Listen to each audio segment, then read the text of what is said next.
আসসালামু আলাইকুম।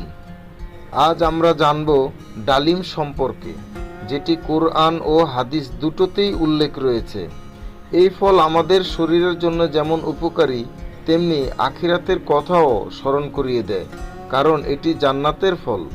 ডালিমে রয়েছে অ্যান্টিঅক্সিডেন্ট, যা রক্তচাপ কমায় এবং হৃৎপিণ্ডের কার্যক্ষমতা বাড়ায়।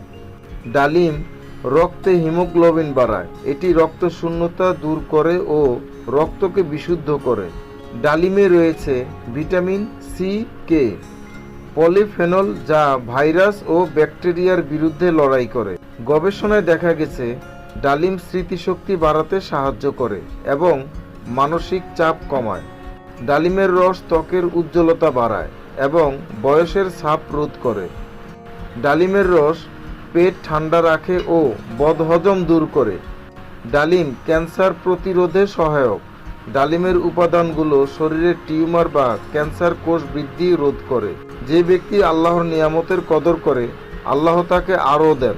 তাই আসুন আমরা কোরআনে বর্ণিত এই ফলের প্রতি শ্রদ্ধাশীল হই, নিয়মিত খাই এবং অন্যদেরও জানাই, যাতে সুস্থ শরীর, পরিশুদ্ধ হৃদয় এবং ঈমানদার জীবন লাভ করা যায়। ভিডিওটি ভালো লাগলে লাইক, কমেন্ট, শেয়ার এবং চ্যানেলটি সাবস্ক্রাইব করতে ভুলবেন না। ভালো ভাবুন, ভালো থাকুন। আল্লাহ হাফেজ।